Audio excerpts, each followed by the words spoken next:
নিরবধি বয়ে চলেছে আজ পর্যন্ত। দেশে দেশে কালে কালে কুলে কুলে গড়ে তুলেছে শহর গঞ্জ গ্রাম নতুন নতুন সভ্যতা। প্রাচীন মিশরীয় সভ্যতা গড়ে ওঠে নীলনদের পাড়ে। বাজলা ও ফোরাত অববাহিকায় মেসোপটেমিয়া ও ব্যাবিলনীয় সভ্যতা, সিন্ধু নদের তীরে হরপ্পা ও মহেঞ্জোদারো, আর টাইবার নদীর তীরে রোম নগরী, যাকে কেন্দ্র করে পরবর্তীতে রোমান সাম্রাজ্য গড়ে ওঠে।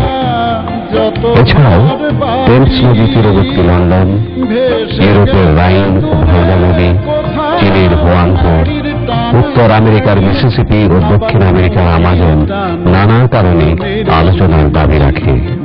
ভারতবর্ষীয় হিন্দু পুরাণ এবং গ্রিক ও রোমান উপাখ্যানের পাশাপাশি রামায়ণ ও মহাভারতের কিছু উপাদানের কথাও এসেছে নদীর নামকরণের বেলায়। গ্রেকো রোমান পুরাণের অনেক জায়গায় নদী ও নারী এক হয়ে গেছে।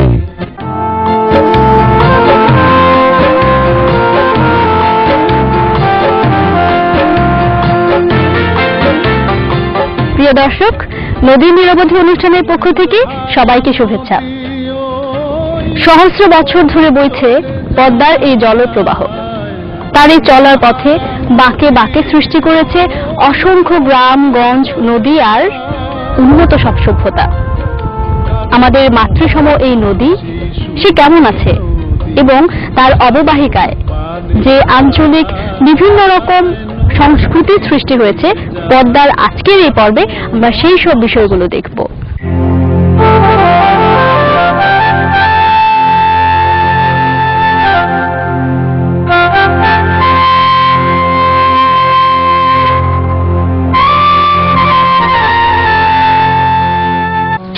কালো তোর বরণ কালো রে, হলুদ বরণ রে আখি, তুই কালো তোর বরণ কালো রে, হলুদ বরণ রে আখি, তুই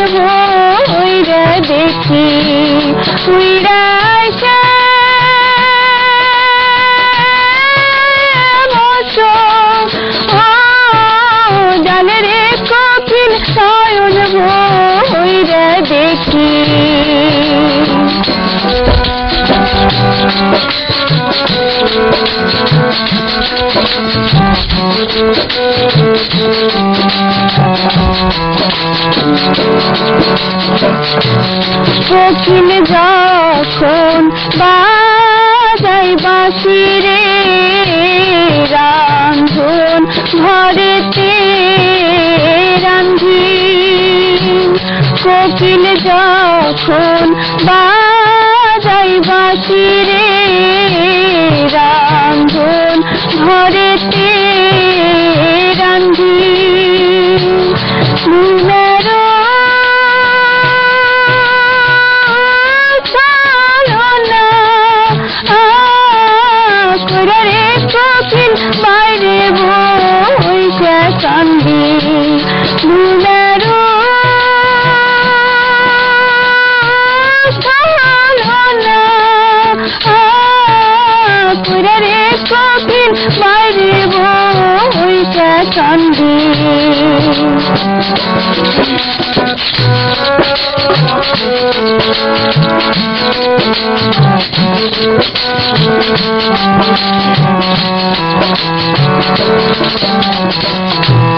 বোরের পাতা তখন চুকল রে, বাঁশের পাতা রে হাইরো, কালাই সখী মায়ের বাড়ি রে,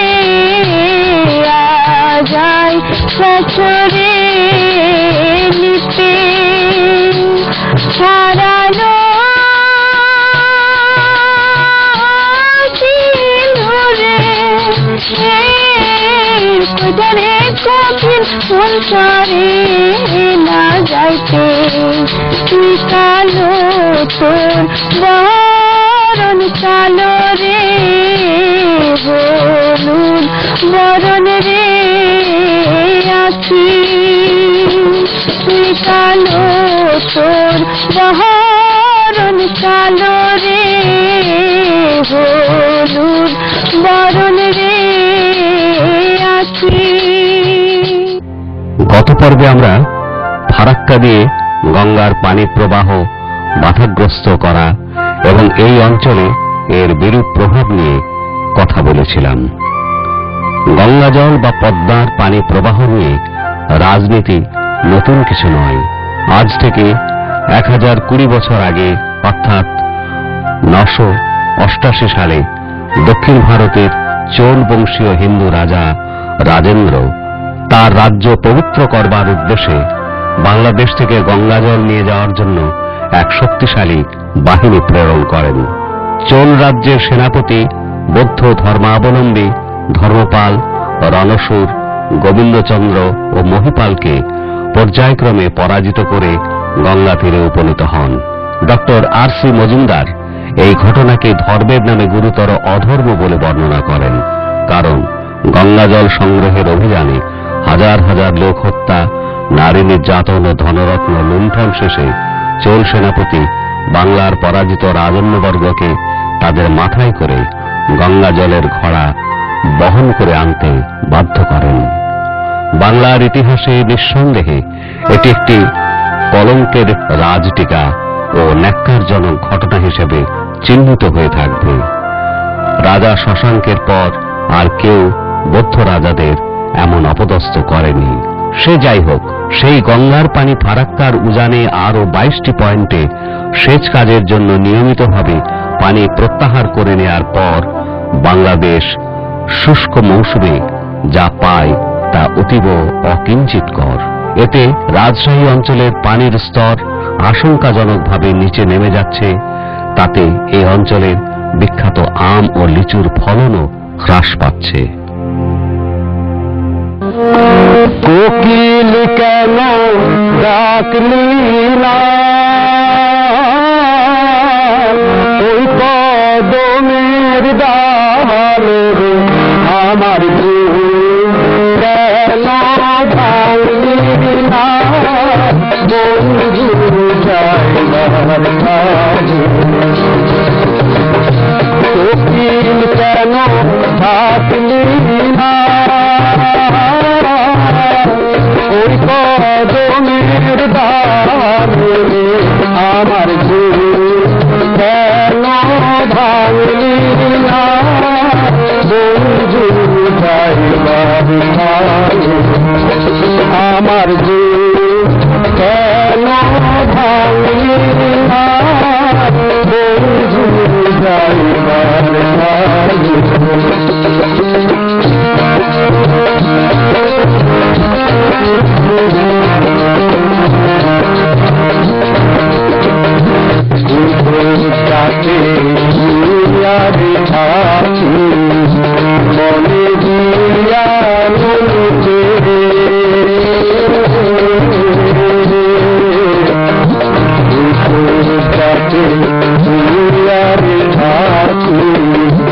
মনে দিয়া মনে দিয়া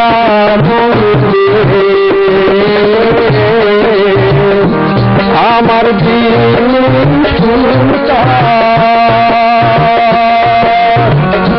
পরানো মালা পরা দোকার ঘরে আমার জীব কেন ভাঙলি না বন্ধু যাইবার কাজে আমার জীব কেন ভাঙলি না বন্ধু যাইবার কাজে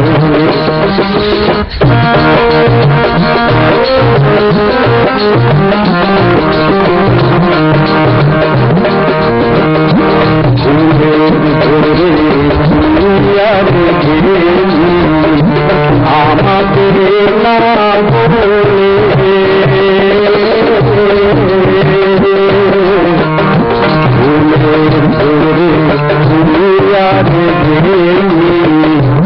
আমার না বলে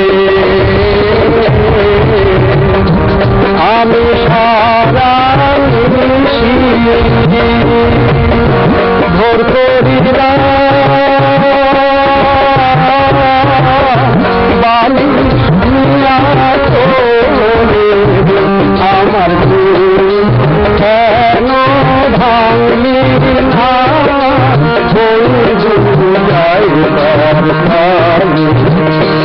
আমার কেন ভাঙলি না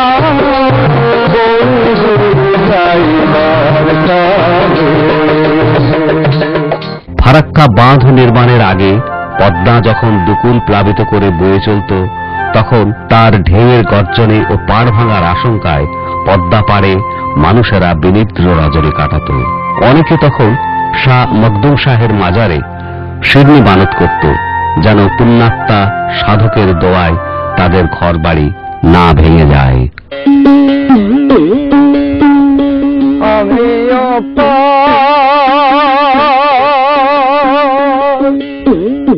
ওয়ে বসে আসি ওহে দয়ামা আরে ওয়ে যাওয়া মা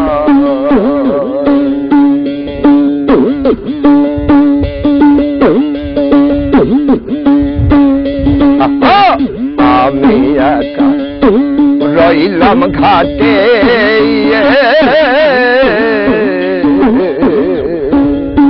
মানুষে বছিল পাটে দয়াল তুমি দিনে ঘোষম করতে তাতে কি উপায় আমি না দে কি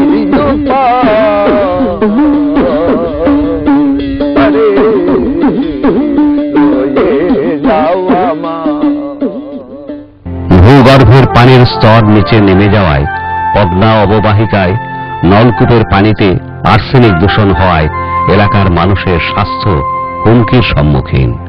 তারা যে ভূপৃষ্ঠের খাল, বিল, নদী নালার পানি ব্যবহার করবে সে উপায়ও নাই, কারণ পদ্মার সাথে সাথে সেগুলো শুকনোর পথে।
বাজা বসিরে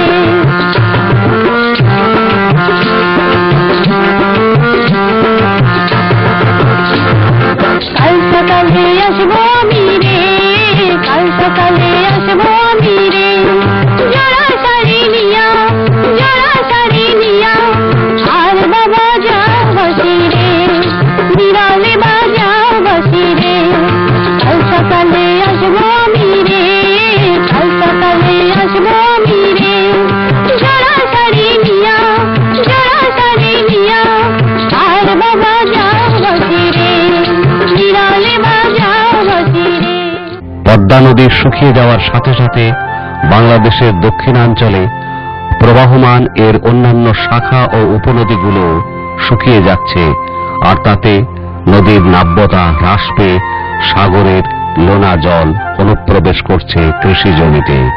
এতে করে এই এলাকার কৃষি, নৌ চলাচল ও মৎস্য সম্পদ ব্যাপকভাবে ক্ষতিগ্রস্ত হবে, আর বাংলাদেশের পরিবেশ ও অর্থনীতিতে সৃষ্টি হবে ভয়াবহ বিপর্যয়।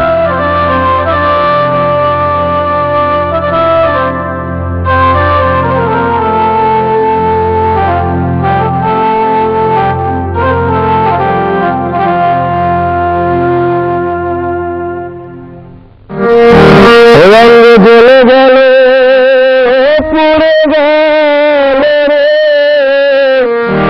আমার গাছে কেন পড়ে, আমার গাছে কেন পড়ে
পদ্মার অববাহিকায় পানি প্রবাহ সংকোচনের ফলে বিশ্ব দরবারে ওয়ার্ল্ড হেরিটেজ হিসেবে স্বীকৃতিপ্রাপ্ত সুন্দরবনের অস্তিত্ব আজ হুমকির সম্মুখীন হয়েছে।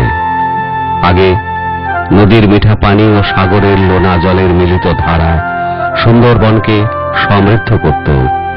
এখন পদ্মার পানি প্রবাহ হ্রাস পাওয়ায় সুন্দরবনের গাছগুলোতে আগামরার রোগ দেখা দিয়েছে ও গোলপাতার ফলন কমে গেছে, আর বনাঞ্চল ধ্বংসের ফলে খাদ্যের অভাবে বাঘ ও অন্যান্য প্রাণী লোকালয়ে হানা দিচ্ছে এবং মানুষের নির্বিচার নিধনের শিকার হচ্ছে। এত কিছুর পরও পদ্মা অববাহিকার মানুষগুলো তাদের দুঃখ কষ্ট ভোলার জন্য মাঝে মাঝে আনন্দ গানে মেতে ওঠে।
প্রিয় দর্শক, পদ্মার চরে চরে বাঁকে বাঁকে আর তার কুল জুড়ে নানান কথা কাহিনী আর উপকথা যা ছিল আমরা এই পদ্মা পর্বে সমস্ত জেনেছি।